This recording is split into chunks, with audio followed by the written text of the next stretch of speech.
Imagine a small town buried in winter snow, where secrets can hide beneath ice and silence. In Silverford, Montana, a retired police dog named Rook suddenly refused to sleep by the warm fire and instead stared into the frozen night as if hearing a voice no human could. What did he sense in the storm? What lay hidden beneath the snow that no adult ever suspected? And how did this dog become the key to saving two children from darkness? Before we begin this true emotional journey, I want to ask you something very important. You watching right now, where are you watching from? Share your country or your city in the comments. I love seeing how far this story travels. And if you believe in compassion, loyalty, and stories that restore faith in humanity, please press subscribe to support our channel. This helps us continue bringing you meaningful stories that touch the heart. Silverford, Montana lay beneath a quiet universe of winter, where every rooftop was tucked under a thick white quilt of snow and every pine tree bowed slightly under its icy crown. The citizens of Silverford often said that winter here wasn't just a season, it was a second skin over the land.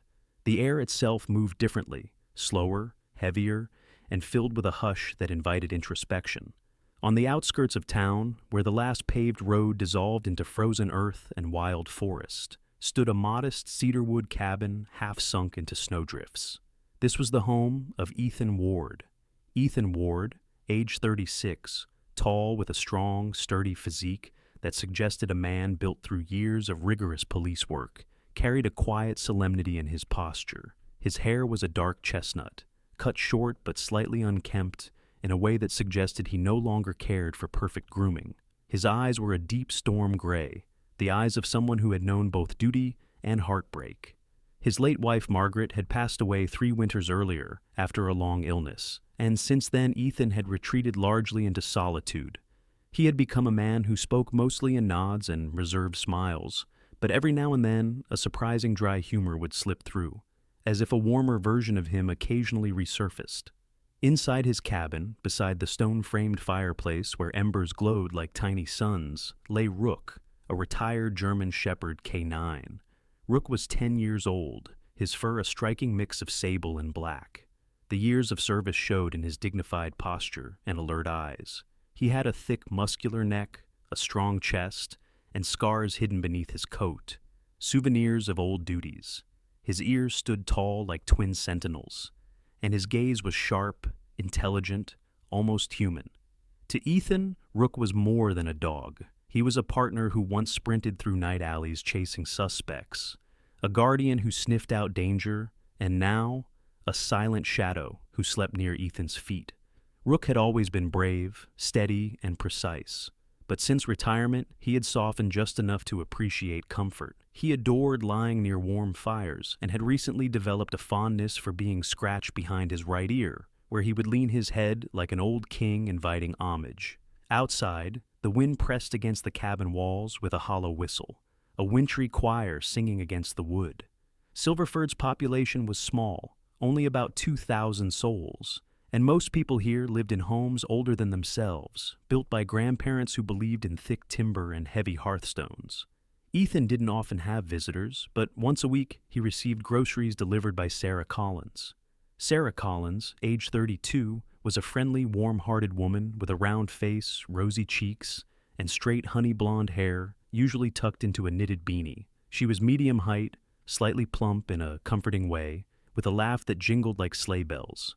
Sarah had grown up in Silverford and knew everyone, who was born, who died, who fell in love, who got divorced, and who just bought a new snowblower. Her personality was maternal and genuinely kind. She had been raised by a single mother, and that upbringing shaped her habit of caring for others. She never pried into Ethan's grief, but she always left a little extra bag of cinnamon cookies on top of his order, by accident. Ethan appreciated her kindness and silence. He trusted Sarah more than he admitted, but he still kept his emotional walls intact. On this particular winter evening, Ethan stood by his frost-rimmed window, sipping a mug of black coffee. Outside, snowflakes fell like tiny fragments of glass, swirling under the pale glow of the moon. The forest surrounding his cabin, old pine and spruce, formed a dark, jagged border like the edge of another world. Rook lay on the rug by the fire, appearing relaxed, But suddenly, without warning, the dog lifted his head. His ears pricked, his eyes widened. He stared toward the northern tree line, in the direction of the Buckley house. The Buckley house belonged to Vernon and Abigail Buckley. Vernon Buckley, age 41, was a lanky man with a narrow face, slightly balding sandy brown hair, and a nervous energy about him. He worked as a maintenance technician at the local mill, was polite enough in public, but always seemed like someone who avoided confrontation. He smiled too easily, apologized too quickly, and never looked anyone in the eye for long. Abigail Buckley, his wife, was 39, tall and slender, with pale skin and tightly tied auburn hair. Her features were sharp and composed, gray-blue eyes, thin lips, and an expression always carefully arranged as if emotions needed authorization. She rarely chatted with neighbors and had an air of control about her. People said she had once been a strict private school instructor, and nothing about her demeanor contradicted that rumor. The Buckleys supposedly had 2 children, though few had ever seen them. Abigail always claimed the children were away at a private boarding school in Billings, and most people, in their busy small-town lives, simply accepted that explanation and moved on. But Rook did not. He stood up and walked to the door. No bark, no whine, just intent. Ethan frowned and followed the dog's gaze. "What is it, old boy?" he murmured. Rook's tail was still, his body tense but not aggressive. The dog was in instinct mode. Ethan had seen this many times on duty. When Rook sniffed out narcotics in lockers, when Rook found a missing child, when Rook sensed a trapped survivor behind a collapsed wall. The German Shepherd wasn't reacting to a rabbit or a deer. This was different. Ethan set down his coffee. He pulled on his heavy coat, thick brown with shearling lining, and stepped outside. The cold closed around him instantly, like stepping into another dimension. Rook padded ahead, nose toward the air, his breath visible in quick puffs. Ethan walked slowly, cautious on the icier patches of snow. His boots pressed into the quiet ground with a soft crunch. The moonlight lit their path in soft silver. Rook stopped by the split-rail fence that marked the property line. It separated Ethan's land from the Buckleys' backyard. Rook stared. The Buckley house sat still under snow, its windows dark except for a dim light in the living room. No movement, no noise. Yet Rook stayed rigid, eyes fixed. Ethan exhaled, white vapor spilling from his mouth, and considered possible explanations. Maybe raccoons, maybe a wandering coyote. But Rook would have smelled that differently. This was the same behavior the dog once showed when a missing girl had been buried beneath leaves in a park. A calm, deep, targeted alertness. Ethan finally said quietly, "Talk to me, partner." But Rook didn't bark, didn't whimper, didn't budge. He simply watched the Buckley house, like a knight standing sentinel before a sinister castle. Ethan stared too, and in that stillness, under the pale winter moon, something ancient stirred in his gut. Not fear, not suspicion, but intuition. And intuition is the silent language spoken between a man and his dog. Ethan rested his hand gently on Rook's back. The fur there was cold, but the tension was warm. And in that moment, in the frozen woods of Silverford, Ethan Ward understood. Rook had sensed something, and whatever it was not harmless. The next morning dawned slowly over Silverford, as if the sun was reluctant to leave the safety of the horizon.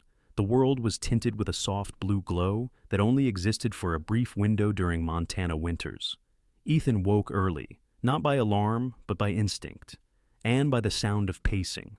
Rook was already awake, walking back and forth between the front door and the window, each step careful, deliberate, as though every board of the cabin floor was a message waiting for him to deliver.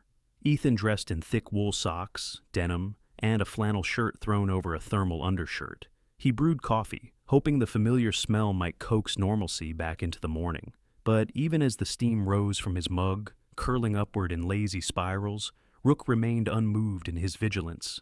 When Ethan opened the front door, the dog walked out into the snow, as though answering a silent summons. The sky was pale, frost-bitten. Pine trees stood still, branches heavy with snow that looked like it had settled there centuries ago.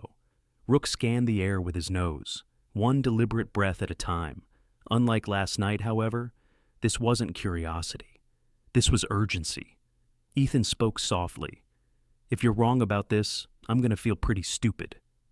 Rook didn't look back. Instead, he trotted toward the same direction as the previous night, the Buckley residence. Ethan followed, pulling gloves onto his hands. The crisp air bit at his exposed cheeks. Rook stopped at the fence line again. But this time, he barked. It wasn't frantic. It wasn't loud. It was that short, deep, controlled woof that Ethan recognized from their years serving together.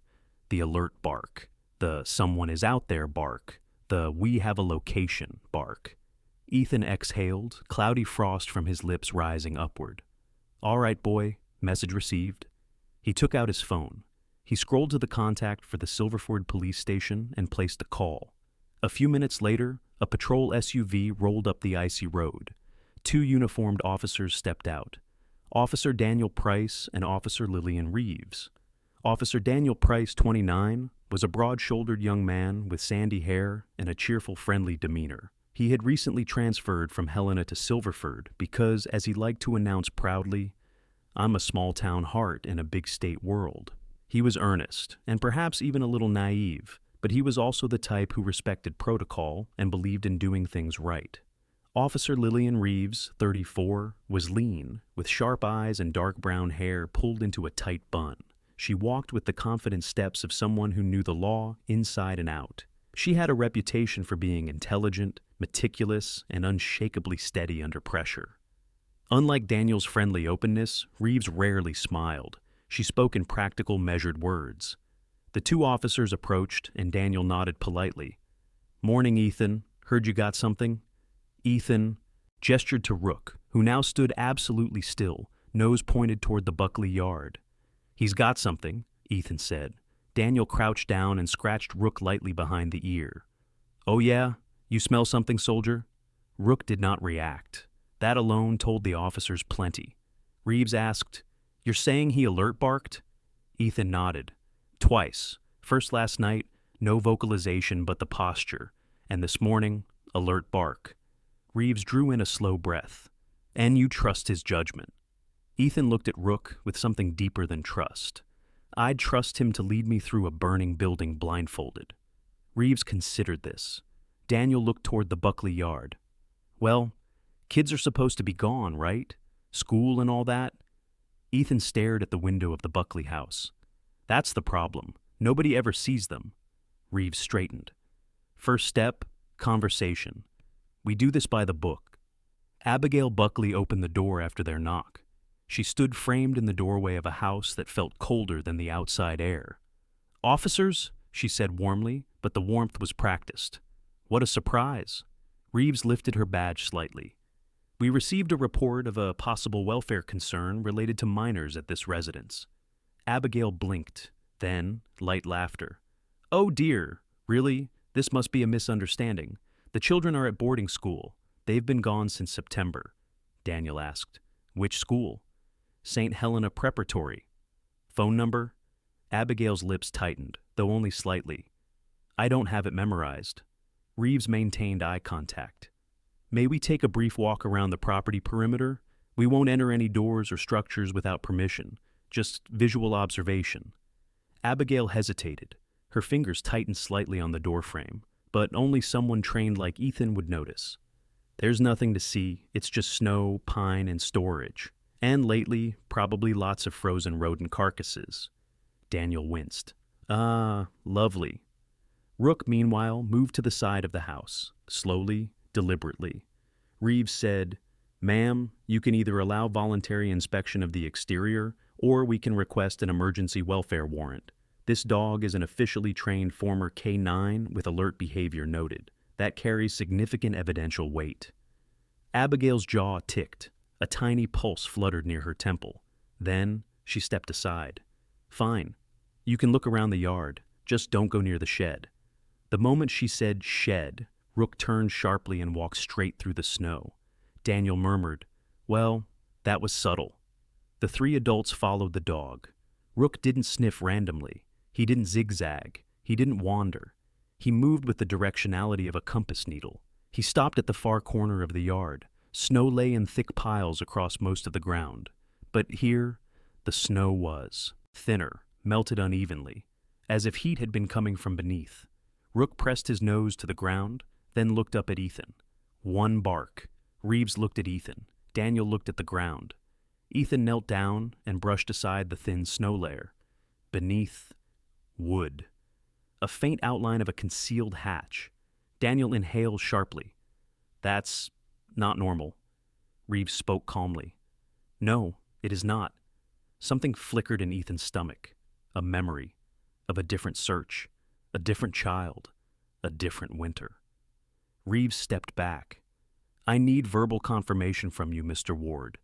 You have reason to believe that minors are being unlawfully concealed or harmed on this property? Ethan stared at the wooden outline and said the words that set the legal gears into motion. Yes, I do. Reeves radioed into her shoulder mic. Dispatch, this is Officer Reeves at Buckley Residence, requesting immediate emergency welfare search authorization. Can confirm trained K9 alert combined with visual indication of concealed structure. Silence. Then dispatch replied, Authorization granted. Proceed. At that moment, Abigail shouted from the porch, Stop that! You don't have permission? Reeves called back firmly. Legal authorization confirmed. You will not interfere. Ethan wedged gloved fingers beneath the wooden lip. Daniel helped. Together, with effort, they pried the panel up. A blast of warm, humid air struck them. Warm in the way of bodies, not heaters. Warm in the way of fear, not comfort. Ethan froze for a moment, because whatever lay beneath, Rook had found it. The wooden hatch rose slowly, groaning like something ancient that did not want to be disturbed. Ethan and Officer Daniel lifted it carefully, as though they were unsealing a tomb. When the hatch finally gave way, steam-like warmth rushed upward, heavy, damp, and carrying the sour smell of confinement. Ethan felt it first on his face. Warm air in the midst of winter was immediately unnatural. His heart thumped once, hard. Daniel squinted into the opening. The space below wasn't a basement, wasn't even a proper room, just a square hollow carved crudely into the earth, reinforced with planks. Earth walls, wooden beams overhead. A crude structure, hastily built or secretly expanded over time. Ethan took out a flashlight, but before he could aim the beam downward, Rook leaned forward and looked into the hole first. His ears pressed backward slightly, not in fear, but in empathy. Rook gave a sound then, not a bark, not a whine, but a restrained exhale, as if saying, They are alive, but hurt. Ethan lifted the flashlight and pointed it downward, and there, lying against the packed dirt floor, were two small figures, two children, two boys, 8 years old maybe, certainly no older than 9, their limbs thin, their cheeks hollowed, skin pale. They looked almost like lost forest creatures rather than children. Caleb stirred. Even in that dim space, his eyes reflected a glint of life, dark eyes that spoke of endurance. Caleb's hair was short and dull brown, sticking to his forehead with perspiration. His arms were wrapped protectively around the smaller boy lying beside him.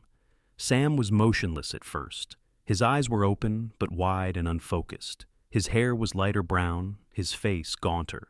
Sam didn't move until Rook made a soft, low sound from above. Sam's eyes blinked once, then twice. But his body did not react. Ethan spoke gently, voice lowered to something like prayer. It's all right. You're safe now. Caleb swallowed. He tried to sit up, arms shaking. His voice was small, hoarse from disuse. You're not her... Ethan leaned forward slightly. No, we're here to help you. Caleb's eyes flicked toward the light, then squinted. His voice wavered. Don't take Sam away. We're taking you both home, Ethan said, with assurance that surprised even himself. Reeves crouched beside him, her voice firm but gentle. First, we're taking you someplace warm and clean. You're not going back down here again. Caleb's jaw trembled, though whether from cold or fear, Ethan couldn't tell. Sam's eyes tracked the voices, but his body remained limp like a child trapped in internal quiet. Daniel called into his radio. 2 minors located, alive, possibly malnourished, requesting EMT immediate dispatch. Dispatch responded instantly. Ambulance en route, ETA 3 minutes. Ethan and Daniel worked together to lower themselves into the space.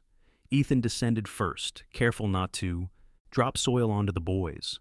The ground below was soft and slightly damp. It wasn't freezing, but it wasn't warm either. A trapped microclimate created by close bodies over time. Rook stayed above but near, watching every movement.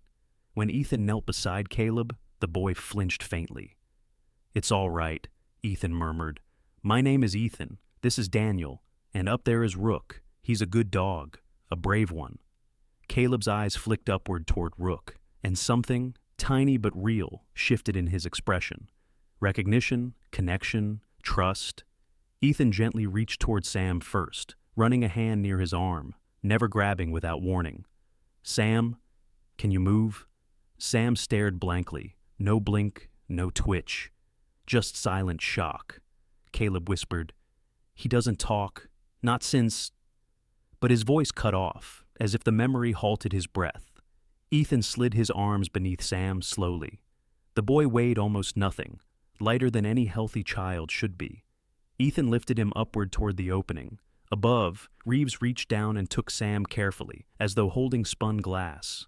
Daniel held his flashlight steady, illuminating Caleb now. "Your turn, buddy. We're getting you out."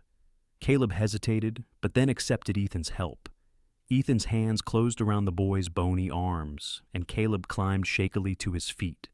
When Ethan lifted him, Caleb let out a tiny gasp, not of pain, but of relief. Reeves and Daniel helped pull both children out of the earth. Rook sniffed Caleb immediately, nose to skin, careful and slow, like a doctor with 4 legs. Caleb didn't push the dog away. He looked at Rook in a way that children look at guardian angels. Abigail Buckley cried out suddenly from the porch, "This is a mistake! They're sick! They need to be contained!" Reeves turned sharply and her voice became steel. "Abigail Buckley, you are advised to remain where you are and not approach these children." Abigail's eyes flared, not with grief, but offense. "You don't understand. It was necessary." "No," Reeves said quietly.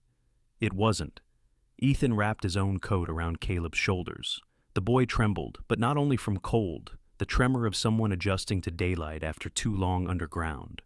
The ambulance arrived, tires crunching over snow, and 2 EMTs hurried out with blankets and stretchers. One EMT, Mark Flannery, a middle-aged paramedic with graying temples and kind hazel eyes, knelt beside Sam. "We've got you, little man. You're going to be okay." Mark had been in dozens of emergencies, seen dozens of survivors, but even he paused, visibly moved by Sam's frailness. His hands remained steady, but his eyes misted. Ethan noticed Vernon Buckley running up the road then, still wearing travel coat and carrying a bag from the airport shuttle. His hair was windblown, face reddened from cold and exertion. He froze at the sight of the scene. Police vehicles, officers, paramedics, and 2 children being lifted onto stretchers. What's happening?" Vernon cried, eyes wide. Then he saw Caleb's face, and suddenly all the excuses Abigail had ever told him cracked apart. "My boys! My God! What did she—" Abigail turned away, grim, rigid. Ethan watched Vernon fall to his knees in the snow, hands trembling. Not from guilt, not entirely, but from the shock of realizing that ignorance can be as damaging as cruelty. As Sam was placed into the ambulance, Caleb reached a weak hand toward Rook, and Rook leaned forward, pressing his nose to the boy's knuckles. Caleb whispered something faintly, but quietly enough that only Rook seemed to hear it. As the ambulance doors closed, Ethan climbed onto the step to speak gently to Caleb. "You're safe now. We're right behind you." Caleb nodded slowly, eyes still fixed on the dog. Then the ambulance drove off, lights flashing across the snow like red stars streaking through winter night. Silence settled again in the Buckley yard. The hatch remained open, a dark scar in the snowy ground. Ethan looked down into it one last time, and the reality of what they had found pressed on him like the weight of all Montana's winter sky. Humans had done this to children. Humans had allowed it. And yet, it was another human, partnered with a dog, who ended it. Rook stood by Ethan's side, ears forward, posture calm. Ethan rested a hand on Rook's head. "Good work, partner." Rook breathed steadily, chest rising and falling against the frosted air. And in that moment, before paperwork, before interrogation, before legal procedure, the quiet truth settled in Ethan's heart. Rook had heard the silent cry beneath the snow, and he had answered. The ambulance sped through Silverford under a sky that had begun to churn with thick winter clouds. Night hadn't fallen yet, but the daylight had dimmed into a bluish haze that foretold an oncoming storm. Snowflakes began drifting down, not playfully as earlier in the week, but with the heavy swirling intent of a true Montana winter front. Ethan followed in his truck, Rook in the passenger seat beside him. The German shepherd sat upright, ears angled forward, eyes fixed on the flashing lights ahead, as though pulling the ambulance forward by force of consciousness alone. Ethan's hands gripped the steering wheel tightly, knuckles whitening beneath leather gloves. He wasn't accustomed to helplessness. In his years on duty, his role had always involved action. Kick the door down, charge forward, track the scent, grab the target, bring them home. But now, all he could do was follow, watch, and trust the medical professionals waiting at Silverford Regional Hospital. Inside the ambulance, EMT Mark Flannery monitored Sam and Caleb. Sam lay motionless, oxygen mask over his face. His pulse was weak but steady, like a flag on a breathless day. Caleb, wrapped in 2 thermal blankets, stared at Sam and barely looked anywhere else. His thin hands clutched the fabric tightly. At one point, Mark spoke gently to Caleb. "You're doing great, kiddo. You're safe now." Caleb didn't answer, but he blinked, and that alone was a sign of presence returning. At the hospital, nurses and staff greeted them at the emergency entrance. A pair of sliding doors parted, releasing a blast of warm indoor air that smelled faintly of disinfectant and coffee. Dr. Martin Garrison, 38, was the attending physician. He was a broad-chested, calm man with short dark hair beginning to gray, and the kind of presence that reassured people even before he spoke. He had worked emergency pediatrics for over a decade, and though the sight of suffering children always affected him, he had learned how to remain steady. He gave Ethan a quick nod as the children were rushed inside. "We have them. You did the right thing getting them here fast." Ethan nodded back, unable to trust his voice. Rook followed Ethan closely into the waiting area, but the hospital staff paused. "We can't allow—" one nurse began, but Dr. Garrison lifted a hand. "That dog is part of this case. He stays." The nurse blinked, then backed off. In small towns, doctors know when exceptions serve humanity. The next hours blurred into a sequence of waiting, signing reports, answering preliminary questions, waiting some more. Outside, the storm intensified. Snow battered the windows like a siege of white arrows. The wind howled in the parking lot like a restless spirit. Street lamps flickered in halos of blizzard haze. Caleb had been stabilized and moved to a pediatric observation room. Sam remained in intensive care for the night, still silent and exhausted. Ethan eventually was, allowed to sit by Caleb's bedside, Rook lying faithfully on the floor beside the boy. A nurse placed a soft sheet over Rook to keep him warm. The dog accepted it with quiet dignity. Caleb barely spoke at first. He lay on the bed, eyes open but distant. Ethan sat beside him, elbows on knees, hands clasped. "You don't have to talk," he told the child, "not until you want to." After a while, Caleb asked softly, "Is Sam going to die?" Ethan exhaled slowly. "No, Sam is stronger than he looks. The doctors are helping him, and he's not alone anymore." Caleb's lips trembled slightly, and Ethan realized the boy had assumed for a long time that every danger ended in loss, that every secret stayed buried, that every scream stayed unheard. But now, there had been witnesses. Rook lifted his head and rested it gently on Caleb's knee. Caleb touched the dog's fur, fingers sinking into the dense coat. His breathing steadied. "Rook saved us," Caleb whispered. "He heard us." Ethan nodded once. Yes, he did. Around midnight, the waiting room became a sanctuary of weary souls. Vernon Buckley arrived, having changed into dry clothes he'd grabbed from home.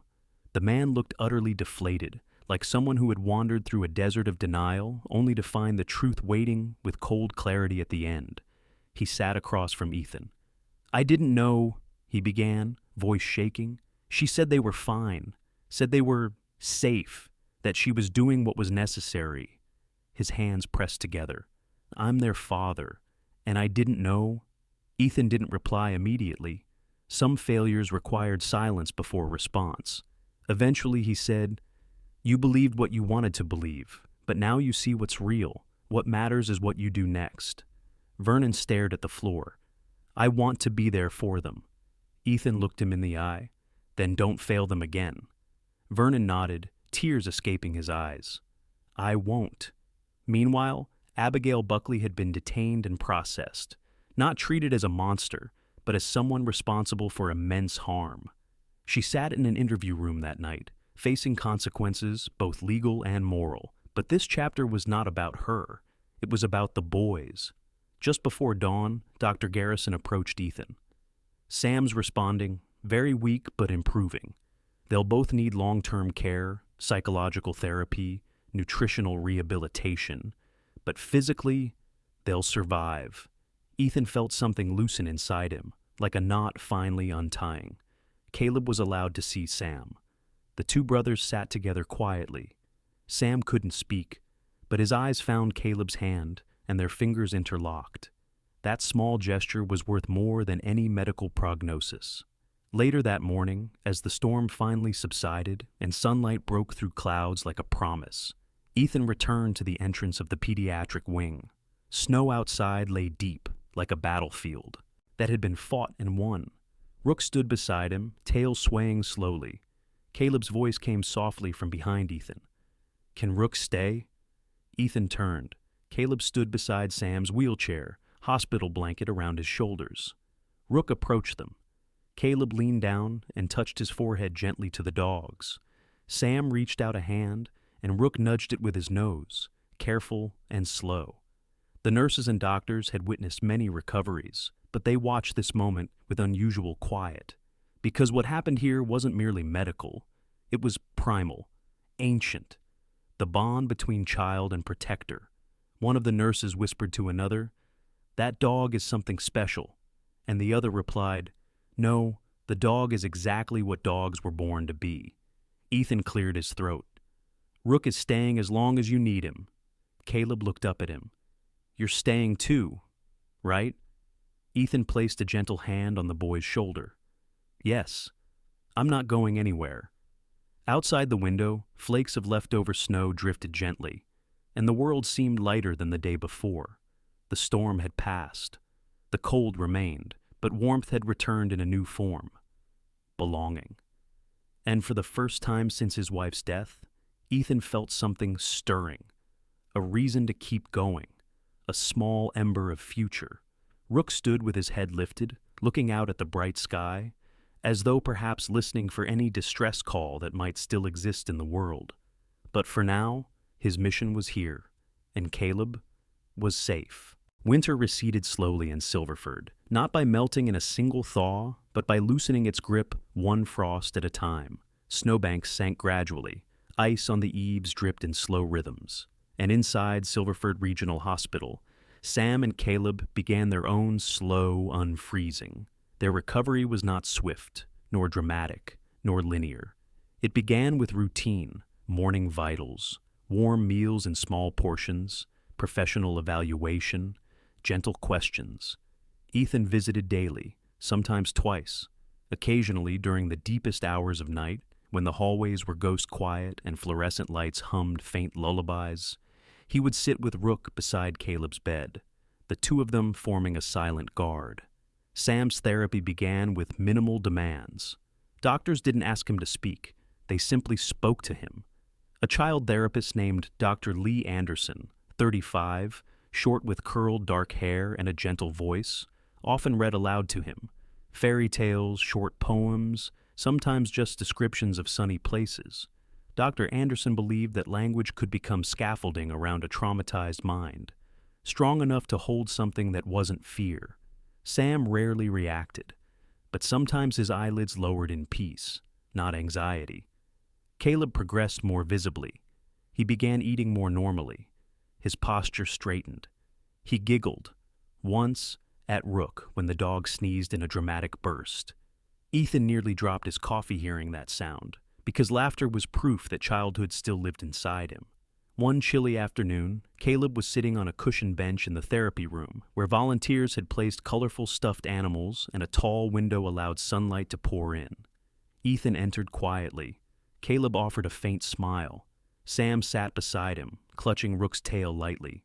Not enough to hurt, just as though holding on to an anchor. Ethan sat with them. "How are you two doing today?" Caleb shrugged. "I'm fine. Sam's still quiet, but he hears things." Ethan nodded. "Hearing is important." Caleb added, "He sits by the window at night. I think he remembers stars. Maybe he thinks stars can hear us." Ethan looked toward the window. The sky beyond was pale gold. Then Caleb lowered his voice. "Sometimes I still wake up scared. I used to panic." The boy hesitated, then continued softly, "I used to pull at my hair, hit my head, because I didn't know how to stop the memories." Ethan felt a tightening in his chest, a pain of recognition. Kids don't invent coping mechanisms, they adapt them from necessity. Rook leaned closer and placed his head gently on Caleb's lap. Caleb breathed more evenly. Ethan said quietly, "It's all right to be scared, but you don't have to fight the fear alone anymore." Caleb nodded. "I'm trying." Therapists worked with both boys for weeks. They focused on co-regulation, where a calm presence helps a frightened mind learn calmness again. And Rook became, unofficially, part of the treatment team. Nurses joked that he was the therapy dog they didn't hire but desperately needed. Rook would lie across Sam's feet or rest his weight gently against Caleb's legs, providing deep, warm pressure that grounded the boys in the present moment rather than in memories. Over time, Sam's awareness sharpened. He began turning his head when Ethan spoke. He looked at nurses. Really looked, not just stared. Once, when Caleb dropped a spoon, Sam startled, but didn't panic. He recovered faster. That was progress. 3 months passed. Eventually, Caleb and Sam were transferred from the hospital to a foster transition residence run by Child Services. It was a sunny house not far from the school, painted pale blue with white trim. The caretaker was a woman named Mrs. Harriet Boyd, 54, short and slightly stout, with silver-streaked hair pulled back loosely and kind wrinkles at the corners of her eyes. She had fostered dozens of children over the years. Her patience was legendary. She greeted the boys with warmth, never too forceful, always gentle. "You will be safe here," she assured them. "This house has room for healing." At night, Caleb often slept curled with a hand touching Rook's back. Sam slept near them, still quiet, but now sleeping more peacefully, without startled jerks. One evening around 11 p.m., Ethan visited, bringing warm bread from Sarah's bakery. Sarah Collins herself had sent it with a little note for Caleb. "No more small rations. Eat as much as your heart wants." Ethan sat on the couch while Rook padded over to Caleb. The boy hugged the dog's neck with familiarity. Mrs. Boyd sipped tea nearby, giving space but listening from a respectful distance. She said softly to Ethan, "Caleb is advancing well. He is articulate in therapy, and he expresses emotion openly now. Sam is different. He still exists mostly behind a wall, but walls can be climbed." Ethan nodded. "I know." He looked at Rook. "He's climbing it with help." Rook lay beside Sam, feeling the boy's breathing through the slight pull of the blanket. Sam's breathing steadied. His fingers gently twisted Rook's ear, not painfully, just rhythmically. It was during this period, after progress had begun but not yet solidified, that the darkest moment came. One night, late, Ethan received a call from Mrs. Boyd. "Caleb is having a nightmare," she said urgently. "He's in distress." Ethan didn't hesitate. He drove through snow-salted streets, Rook in the truck with him. When they arrived, Caleb was in the hallway, pale and trembling. He had woken Sam, had frightened Mrs. Boyd. He couldn't verbalize through the panic, but was repeating fragmented words. "Not again, not again, not again." Ethan approached slowly. Mrs. Boyd stepped back. Rook moved forward, not with excitement, but with that steady, quiet gait of his. He pressed himself gently across Caleb's legs, like a living, breathing weighted blanket. Caleb's breathing slowed. His trembling softened. He He leaned into the dog's warmth. Minutes passed. Finally, Caleb whispered, "I'm sorry. I didn't mean to get scared." Ethan answered gently, "Being scared isn't something you have to apologize for." Sam, standing near the wall, fragile and thin, spoke suddenly, his voice barely audible but clear. "Don't hurt Caleb." Everyone in the hallway froze. It was the first time Sam had spoken in months. Sam repeated it, stronger. "Don't hurt Caleb." Caleb turned toward his brother, stunned. Sam was shaking, but he stepped forward and placed one hand on Caleb's back, as if shielding him. That moment was turning point. From then on, Sam began whispering short sentences now and then, only at first when no strangers were present, then slowly around familiar adults. Rook always stayed close when Sam spoke, like a bridge that allowed fear to cross into voice. Weeks passed, more therapy, more meals, more warm nights, and then discussions began. Not about hospitals, not about temporary guardianship, but something larger. Ethan had been visiting the boys for so long that Rook was now simply their family member in every practical sense. CPS initiated questions. Was Ethan willing to apply for adoption? Would he want to be their legal father? Would he take responsibility long term? Ethan didn't answer immediately, not because he was unsure, but because he understood the weight of the decision. Taking 2 children into his life meant rewriting the entire script of his existence. That night, he sat in his cabin alone, snow melting from the roof, wind humming low. Rook lay near the fire. Ethan stared at a framed photo of Margaret, his wife, with soft eyes and curly hair, smiling while Rook sat behind her in the younger days. He spoke softly. "If you were here, you would have said yes immediately, wouldn't you?" He felt something like warmth, though no fire caused it. When he visited the next day, Caleb asked plainly, "Will we stay with you? For real? Not just for now?" Sam watched silently. Ethan knelt down between them. He looked at Sam, then at Caleb, then at Rook. He answered, "Yes, if you want to come home with me, we'll go home.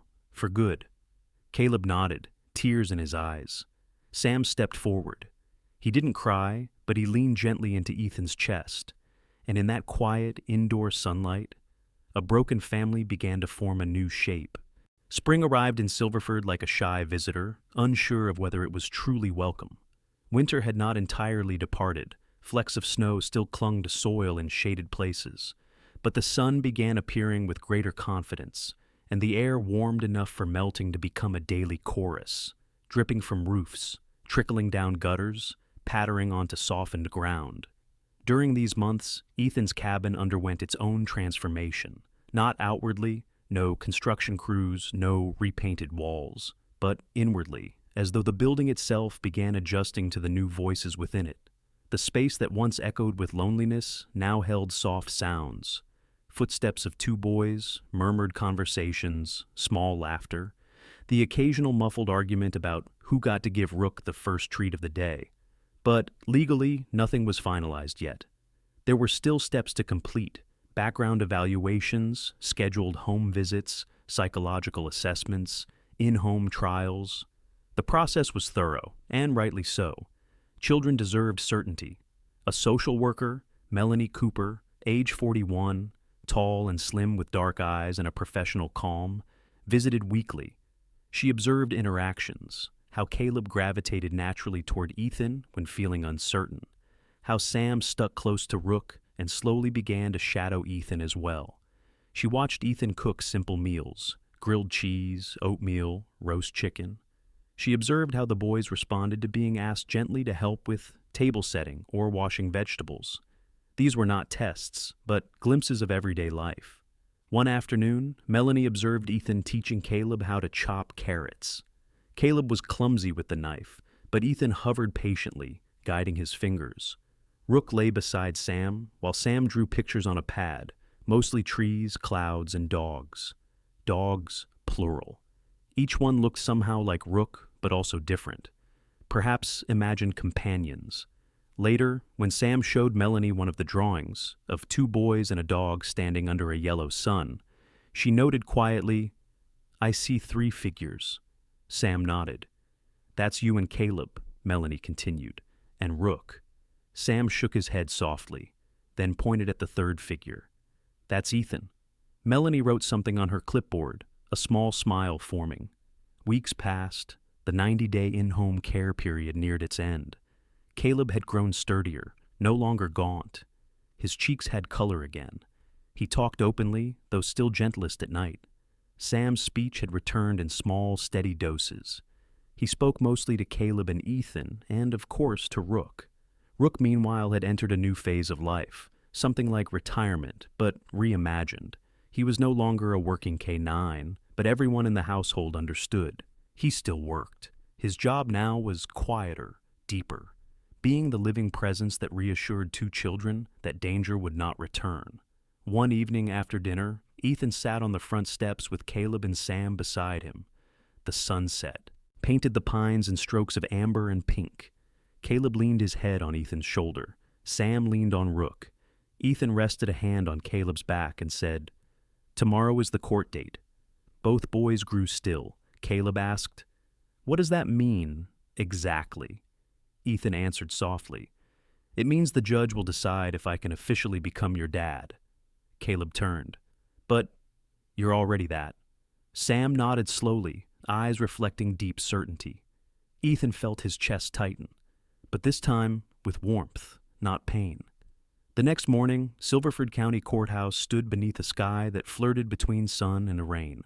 Ethan wore a clean shirt and jacket. Caleb wore a small borrowed button-up shirt. Sam wore a sweatshirt with a stitched image of a shepherd dog on it, possibly Sarah's doing. Rook came along too, on official permission. The courthouse had granted exception due to therapeutic necessity. The courtroom was simple, not grand. Light wood benches, state seal above the judge's chair. A few observers sat quietly. Dr. Garrison, Mrs. Boyd, Sarah Collins from the bakery. Even Officer Reeves and Daniel Price found time to attend. Judge Helena Morton, a woman in her late 50s with gray hair braided elegantly and eyes both stern and maternal, reviewed the file before her. She took her time. She looked at Ethan, then at Caleb, then at Sam, then, surprisingly, at Rook. "I have read the assessments," she began. "I have spoken to the therapists, medical staff, the social worker, and the foster care advisory panel. I have reviewed the progress of both children and their emotional recovery." She paused. "There is one question I ask both boys." She leaned forward slightly. "Caleb, do you want to live with Mr. Ethan Ward permanently as your father?" Caleb answered without hesitation. "Yes." Then Judge Morton looked at Sam. The courtroom held its breath. Sam stepped forward, small hands curled slightly at his sides. His voice was gentle but clear. "Yes, I want Ethan to be our dad." Silence fell. Then Judge Morton nodded, and with a ceremonial rhythm to her voice, she declared, "From this day forward, legally and permanently, Ethan Ward is the father of Samuel and Caleb Buckley." Ethan closed his eyes for a moment, overwhelmed. Caleb clasped Ethan's hand. Sam wrapped arms around Ethan's waist. Rook pressed against Ethan's leg, sensing belonging as deeply as the humans did. A ripple of joyful murmurs passed through the benches. Sarah dabbed her eyes with a tissue. Officer Daniel whispered to Reeves, "Damn, that feels good, doesn't it?" Reeves actually cracked the faintest smile. They exited the courthouse into sunlight. Outside the courthouse doors, Ethan looked down at the children, his children, and said with mock authority, "All right, time to go home. I'm making dinner." Caleb laughed. "Don't burn it." Sam nodded solemnly. "You burn lots of things." Ethan raised an eyebrow. "You're lucky I love you too." Rook barked once, a celebratory bark. They drove home, to the cabin that had once heard only silence. Later that afternoon, in the yard newly free of snow, Caleb and Sam chased each other, shrieking laughter. Rook tried to join, though slower than in his younger days. His hips were beginning to stiffen with age, but his heart was still made of wildfire. Ethan stood on the porch, hands on hips, watching them. Then he called out loudly as though announcing truth to the whole forest. "Dinner time, everybody! Inside!" Caleb darted past him. Sam followed. Rook paused, just for a second, looking skyward, eyes distant. That old instinct, the one that once heard distant cries, still lived in him. But now, this was his home, this was his family, this was his mission. He turned away from Sky and stepped into the house, where warmth waited, where love waited. The door closed, and for the first time in 3 winters, the home was full. In the quiet ending of this story, we are reminded that the miracles of God do not always arrive with thunder or bright signs. Sometimes they come through the loyalty of a faithful dog who refuses to ignore a silent cry, through the courage of a man who chooses love over grief, and through the gentle strength that God places in ordinary hearts. In our everyday lives, we each face winter's moments of doubt, loneliness, or fear. But God walks beside us even then, guiding our steps in ways we may not always see, and reminding us that light can enter even the coldest places. If this story touched your spirit, please share it with someone who may need hope today.